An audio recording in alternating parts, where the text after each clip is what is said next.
স্বাগতম সবাইকে। আজ আমরা সংখ্যা পদ্ধতির পার্ট 3 অর্থাৎ কোনো দশমিক সংখ্যাকে কিভাবে বাইনারি, অক্টাল বা হেক্সাডেসিমাল সংখ্যায় কনভার্ট করতে হয় সেটা শিখব। আমার ফেসবুক পেজ থেকে এই ক্লাসটি চাইলে তোমরা দেখতে পারো, ডেসক্রিপশনে পেজটির লিংক দেওয়া আছে। এছাড়া এই অধ্যায়ের সহায়ক হ্যান্ড নোট এবং সকল সহায়ক তথ্যাবলী পেজ থেকে পেয়ে যাবে। আমার চ্যানেলটি সাবস্ক্রাইব করে দিও এবং ভিডিও ভালো লাগলে লাইক করে দিও, আর বন্ধুদের সাথে শেয়ার করে তাদের দেখার সুযোগ করে দিও। চলো আজকের ক্লাস শুরু করি। প্রথমে আমরা শিখব কিভাবে কোনো দশমিক সংখ্যাকে বাইনারিতে রূপান্তর করতে হয়। মনে করি আমাদের একটা সংখ্যা দেওয়া রয়েছে 23.125, বেজ হচ্ছে 10, তার মানে আমরা দশমিক বুঝাচ্ছি।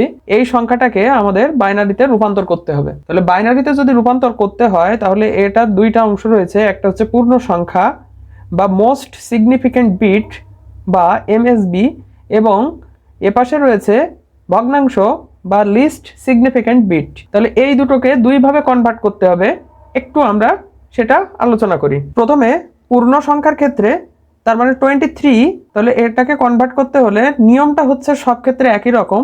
যে সংখ্যায় কনভার্ট করব, যদি বাইনারি সংখ্যায় কনভার্ট করি তাহলে বাইনারি বেস আমরা জানি 2, তাহলে 2 দিয়ে ভাগ দিব, এভাবে ঠিক ভাগ দিব। এই যে ভাগ দিলাম, তাহলে 2 দিয়ে যদি ভাগ দেই 23কে, তাহলে আমরা পাবো ভাগফল 11। লিখে রাখলাম, এখানে ভাগশেষটা লিখে রাখছি, খেয়াল করো এখানে 1 লিখে রাখছি। 11 2 গুণে 22 এবং ভাগশেষ থাকে 1। ঠিক একইভাবে এই 11কে আবার ভাগ করব, 2 দিয়ে যদি ভাগ করি তাহলে 5 2 গুণে 10, তাহলে ভাগশেষ থাকে 1, লিখে রাখলাম। এখানে ঠিক একইভাবে ভাগ করব, যদি 2 দিয়ে 5কে ভাগ করি তাহলে ভাগফল আসে 2, ভাগশেষ আসে 1। এরপরে আমরা আবার 2কে ভাগ করব 2 দিয়ে, তাহলে 2 দিয়ে যদি 2কে ভাগ করি তাহলে এখানে আসে 2, 1কে 2, এখানে আসে ভাগফল আসে 1 এবং ভাগশেষ আসে 0। এখন 1কে যদি আমরা আবার 2 দিয়ে ভাগ করি, এখানে আসে 0 এবং ভাগশেষ আসে 1। আমরা যদি কোনো দশমিক পূর্ণ সংখ্যাকে কোনো সংখ্যায় কনভার্ট করতে চাই, সেটা হতে পারে বাইনারি, অক্টাল বা হেক্সাডেসিমাল, তাহলে মূল কাজটাই হবে আমাদের ভাগশেষ নিয়ে, অর্থাৎ এই অংশটুকু নিয়ে যেটা আমরা লিখে রেখে দিয়েছি সেইটা নিয়েই মূল কাজটা আমরা করব। এটা ঠিক নিচ থেকে উপর পর্যন্ত সাজিয়ে যেতে হবে, ঠিক এভাবে। খেয়াল করো, এই যে আমি অ্যারো চিহ্ন দিয়ে বোঝাচ্ছি। তাহলে এখানে যদি 23কে কনভার্ট করে থাকি তাহলে 23 হবে 23 ইকুয়াল টু হবে 10111। এখানে দিয়ে দিলাম বেজে 2, তার মানে এটা বাইনারিতে কনভার্ট হয়ে গেছে। এখন আমাদের কাজটা হচ্ছে 0.125কে বাইনারিতে কনভার্ট করা। যখন কোনো ভগ্নাংশকে কোনো সংখ্যায় কনভার্ট করতে হবে, সেটা হতে পারে বাইনারি, অক্টাল বা হেক্সাডেসিমাল, তাহলে তার বেস দিয়ে গুণ দিতে হবে। যদি আমরা বাইনারিতে কনভার্ট করি তাহলে বাইনারির বেস আমরা জানি 2, তাহলে 2 দিয়ে গুণ করলাম 0.250। এরপরে আবার 2 দিয়ে গুণ করতে হবে, এখানে 2 দিয়ে গুণ দিলাম 0.500। আবার একে 2 দিয়ে গুণ দিব। অর্থাৎ আমাদের উদ্দেশ্য হচ্ছে যে কোনো একটা পূর্ণ সংখ্যা এই পাশে পাওয়া দশমিকের আগে, তাহলে আমরা সেখানে গিয়ে থামবো। আবারও গুণ দিলাম 1.000। এবার আমরা থেমে যাব। এটা লেখার ক্ষেত্রে নিয়ম হচ্ছে ঠিক এভাবে অ্যারো চিহ্ন দিয়ে প্রকাশ করতেছি। এই যে এই সংখ্যাগুলোকে লিখতে হবে, এই দশমিকের বাঁ পাশের সংখ্যাগুলো ঠিক এভাবে যদি লিখি তাহলে 0.125, এটা ছিল 10-এ, সরি এখানে 10 দিতে বলে গিয়েছিলাম, দিয়ে নিও 0.001, এটাকে 2 দিয়ে দিলাম, তাহলে এটা বাইনারি হয়ে গেছে। এখন তোমরা প্রশ্ন করতে পারো যে উপরেও তো একটা 0 পয়েন্ট রয়েছে, সেটা কেন আমরা নিলাম না? সেটাকে আমরা নিতে পারবো না, কারণ ওটা সরাসরি ছিল, আমরা গুণ করার পর থেকে গুণফলগুলোই নিব, তাই এটা বাদ যাবে। নিচের এই যে দুটো 0 এবং এটা 1, তাহলে পুরো সংখ্যাটাকে যদি কনভার্ট করে ফেলি তাহলে 23.125 বেজে দিছি 10, দশমিক সংখ্যাকে কনভার্ট করছি বাইনারিতে, তার মানে এখানে 10111.001, এটাকে 2 দিয়ে দাও, এটাই অ্যান্সার। এখন আমরা কোনো দশমিক সংখ্যাকে অক্টাল সংখ্যায় রূপান্তর করব।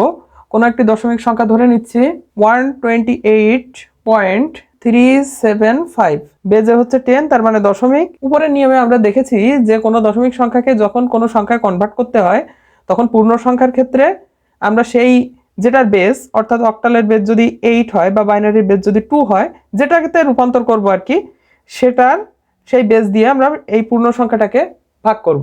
এবং সেম একইভাবে এই ভগ্নাংশটাকে কাঙ্ক্ষিত সংখ্যার অর্থাৎ অক্টালের বেস দিয়ে গুণ করব। তাহলে পূর্ণ সংখ্যাটা নিয়ে নিচ্ছি, এখানে 128, এটাকে ভাগ দিব হচ্ছে 8 দিয়ে, তাহলে 8 দিয়ে ভাগ দিলে ফলাফল আসে 16, ভাগশেষ আসে 0।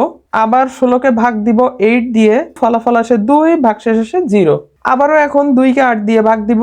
2 কে তো 8 দিয়ে ভাগ দেওয়া যায় না, এক্ষেত্রে ভাগফল হবে 0 এবং ভাগশেষ হবে 2।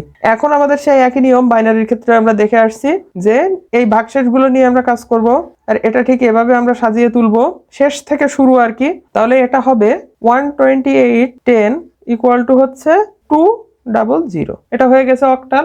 এখন আমরা ভগ্নাংশ নিয়ে কাজ করব, অর্থাৎ এই অংশটা নিয়ে কাজ করব। তাহলে এখানে আছে 0.375। এটাকে আমরা ঠিক বাইনারি যেভাবে কনভার্ট করছি, বাইনারিতে ছিল 2 দিয়ে গুণ দেওয়া, কারণ বাইনারির বেস ছিল 2। এখানে আমরা অক্টালে কনভার্ট করছি, তার মানে অক্টালের বেস দিয়ে গুণ হবে। তাহলে 8 এখানে করলাম, 8 দিলাম। তাহলে এটাকে যদি গুণ দেওয়া হয় 8 দিয়ে, তাহলে আসে 3.000।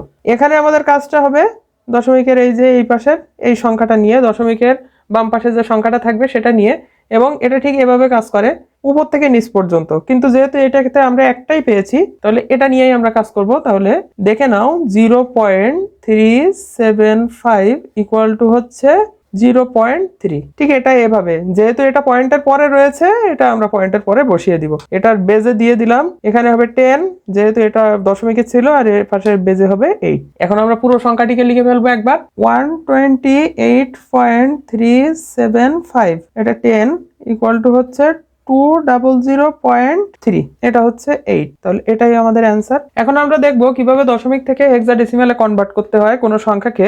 আমরা ধরে নিচ্ছি কোন একটি দশমিক সংখ্যা হচ্ছে 23.125। এটা বেজে দিয়ে দিলাম 10। এটা হচ্ছে দশমিক সংখ্যা। সেই একই নিয়মে আমরা পূর্ববর্তী দুইটাতে দেখে আসছি যে পূর্ণ সংখ্যার ক্ষেত্রে যেটা কাঙ্ক্ষিত সংখ্যা তার বেজ দিয়ে ভাগ করতে হয়। তাহলে 23 কে আমরা ভাগ দিব 16 দিয়ে, ভাগফল আসবে 1 এবং ভাগশেষ আসবে 7। লিখে রাখলাম। এখন আবার 1 কে 16 দিয়ে ভাগ দিব, তাহলে এখানে হবে 0, ভাগশেষ আসবে 1। এবার আমরা সেই একই নিয়মে এটা ঠিক এভাবে শেষ থেকে শুরু পর্যন্ত সাজাতে হয়। তাহলে সাজায় ফেলি, 23.10 ইকুয়াল টু হচ্ছে 17। এটা হচ্ছে 16। তাহলে এটা এই 1, এটা 7, ঠিক এভাবে সাজাতে হয়। এই যে এটুকু ভগ্নাংশটুকুর ক্ষেত্রে আছে 0.125। এটাকে আমরা ভগ্নাংশের ক্ষেত্রে জানি কাঙ্ক্ষিত সংখ্যা যেটা হবে, অর্থাৎ হেক্সাডেসিমাল, সেটাতে তার বেস দিয়ে গুণ করতে হবে। তাহলে 16 গুণ দিয়ে ফেলি। তাহলে 16 দিয়ে যদি গুণ দিই, তাহলে আসে 2.000। একটু যদি কনভার্ট করে সুন্দর করে সাজায় লিখি, তাহলে 0.125 এখানে 10 ইকুয়াল টু হচ্ছে 0.2। বেজে দিয়ে দিলাম 16। এটা হচ্ছে হেক্সাডেসিমাল। এখন আমরা পুরো সংখ্যাটিকে একবার লিখে ফেলবো, 23.125 বেজে হচ্ছে 10 ইকুয়াল টু 17.2। এটা হলো 16। আমরা তিনটাতেই একটা কমন নিয়ম ফলো করে আসছি যে দশমিক কোনো পূর্ণ সংখ্যাকে যদি কোনো সংখ্যায় রূপান্তর করতে হয়, সেটা হতে পারে বাইনারি, বা সেটা অক্টাল, বা সেটা হেক্সাডেসিমাল। পূর্ণ সংখ্যার ক্ষেত্রে ভাগ করতে হবে, ভাগশেষটা লিখে রাখবো, এবং ভগ্নাংশের ক্ষেত্রে গুণ করতে হবে এবং গুণফলটা লিখে রাখবো নিচে, যতক্ষণ একটা পূর্ণ সংখ্যা বাম পাশে না পাই। তারপরে পূর্ণ সংখ্যার যে ভাগশেষগুলো সেগুলো শেষ থেকে শুরু পর্যন্ত লিখবো, এবং এক্ষেত্রে উপর থেকে নিচ পর্যন্ত লিখে ফেলবো। তাহলে এখানে একটা রয়েছে বলে একটা লিখছি, ও ক্ষেত্রে যদি 2টা 3টা থাকে তাহলে সেক্ষেত্রে 2টা 3টা সাজিয়ে লিখবো, উপর থেকে নিচ পর্যন্ত লিখে পুরো সংখ্যাটাকে একবার লিখে ফেললে এই যে হয়ে গেল। এটা যেহেতু দশমিকের পরে, তাই দশমিক দিয়ে লেখা হয়েছে। আমার ভিডিওটিতে কমেন্ট করতে ভুলো না। সকলকে ধন্যবাদ।